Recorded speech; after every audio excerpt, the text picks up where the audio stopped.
اعوذ باللہ من الشیطان الرجیم بسم اللہ الرحمن الرحیم الحمد للہ الذی جعل کمال دینہ و تمام نعمتہ بولایت علی بن ابی طالب علیہ السلام والصلاة والسلام علی سید الانبیاء والمرسلین وعلی طیبین الطاہرین المعصومین اما بعد فقد قال امیر المؤمنین علی بن ابی طالب علیہ السلام بسم اللہ الرحمن الرحیم الحمد للہ الذی لا یبلغ مدحتہ القائلون ولا یحصی نعمہ العادون۔ ناظرین گرامی قدر سامعین محترم، السلام علیکم ورحمۃ اللہ۔ نہج البلاغہ کا خطبہ نمبر اول، اس کا پہلا مرحلہ گزشتہ درس میں ہم نے بیان کیا ہے۔ کل کے درس میں ہم خدا کی قدرت اور خدا متعال کے متعلق جو مولا کائنات امیر المؤمنین کا پہلا خطبہ جو ہے نہج البلاغہ میں، وہ اس کا کچھ حصہ بیان کیا تھا۔ آگے مولا فرماتے ہیں کہ اس مرحلے میں اللہ نے ایک اور ہوا کو پیدا کیا جو انتہائی سریع رفتار، مگر وہ جکڑوں اور دھماکوں والی نہ تھی۔ اس ہوا کو مرکزی مقام سے انتہائی تیز رفتاری عطا کی اور استقلال دے دیا، اور اس کی رسائی اور عمل درآمد کو دور دور تک پھیلا دیا۔ اس کو حکم دیا کہ وہ پانی کے ذخیروں کو ابھارتی، اٹھاتی، پٹکتی چلی جائے اور سمندروں کے ذخیروں کا تموج جاری رکھے اور انہیں ترجیح عطا کرے۔ چنانچہ اس ہوا نے حسب الحکم انہیں اس طرح ہلونا اور متھنا شروع کیا جیسے دہی کو مشق کے اندر ریبلو کیا جاتا ہے، اور نہایت تیز روی اور اٹھا پٹک سے دباؤ ڈال ڈال کر اس طرح بلند کیا کہ فضاؤں کی پنہائیوں تک پہنچا دیا۔ وہ ایک علاقے کے تیار شدہ سامان کو دوسرے علاقے کے سامان سے اول بدل کرتی اور اول و آخر کو ٹکراتی رہی۔ اس نے ٹھہرنے والی حرکت سے اور دباؤ کو ابھار سے اس طرح دوچار رکھا کہ ایک ہمیشہ موجود رہنے والا مکسچر تیار ہو گیا، جس کا بلند ہوتے رہنا استقلال پکڑ گیا اور اس کا بھاری پن ہلکا ہو گیا، جس نے مواد اور قوت کو پوری تیزی اور تندی سے ہوا میں پھاڑ پھاڑ کر بلند کر دیا،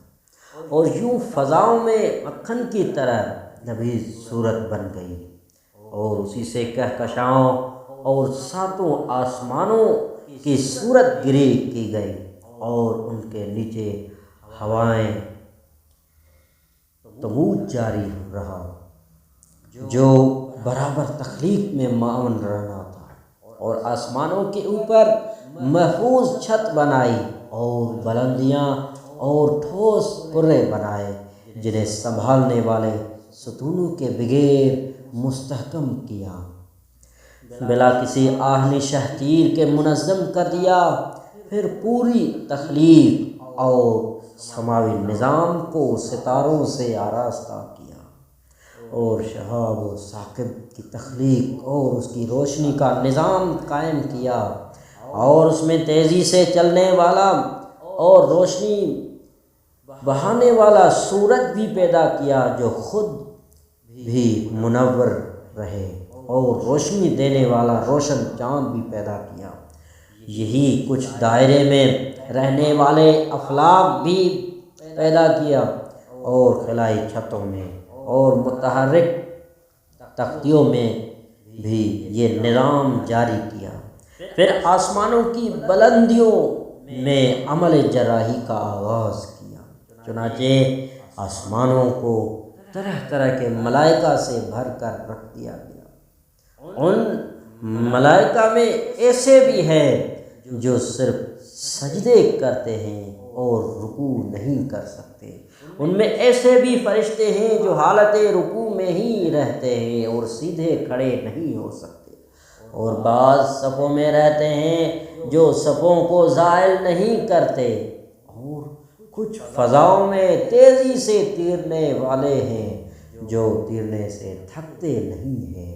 تمام ملائکہ کی آنکھوں پر نیند اپنا پردہ نہیں ڈال سکتی، اور تمام ملائکہ سے عقلی سہون اور غلطی کا امکان نہیں ہے، اور نہ ان پر جسمانی ٹوٹ پھوٹ اور عوارض کا اثر ہوتا ہے، اور نہ ان پر غفلت اور بھول طاری ہوتی ہے۔ ان میں سے وہ بھی ہیں جو اللہ کی وحی پر امین مقرر ہیں، اور ان میں وہ بھی ہیں جو رسولوں کی زبان کا کام دیتے ہیں، اور اللہ کے احکام اور فیصلے لے کر برابر یکی بعد دیگری آتے جاتے رہتے ہیں، اور ان میں وہ بھی ہیں جو اللہ کے خاص بندوں کی حفاظت میں لگے رہتے ہیں، اور اللہ کی جنتوں کے دربان بھی انہی میں سے ہیں، اور ان میں سے وہ بھی ہیں جو نیچے والی زمینوں میں قائم ہیں، اس طرح سے کہ ان کے پیر زمینوں کے اوپر ٹکے ہوئے ہیں، اور بلند سے بلند آسمانوں کے اوپر ان کی گردنیں باہر نکلی رہتی ہے، یعنی وہ فضاؤں اور خلاؤں کو بھی زیر نظر و زیر قدم رکھتے ہیں، اور ان کے پہلو اور بازو سلسلے اجرام فلکی و سماوی کی حدود سے باہر تک پھیلے ہوئے ہیں، اور ان کے شانے عرش خداوندی کے ستونوں کے ساتھ مناسبت رکھتے ہیں،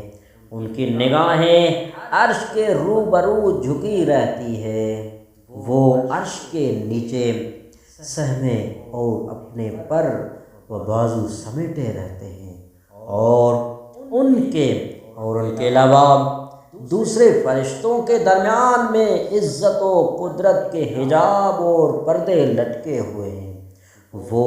اپنے پروردگار کے متعلق کوئی تصویری وہم و گمان نہیں رکھتے، اور نہ وہ اللہ کو مخلوقات والی صفات سے یاد کرتے ہیں، اور نہ ہی ملائکہ اللہ کو کسی سمت یا صورت یا کسی جگہ میں محدود کرتے ہیں، اور نہ وہ اللہ کے لیے مثالوں اور نظیروں کے ذریعے اشارہ کرتے ہیں۔ والسلام علیکم ورحمۃ اللہ وبرکاتہ۔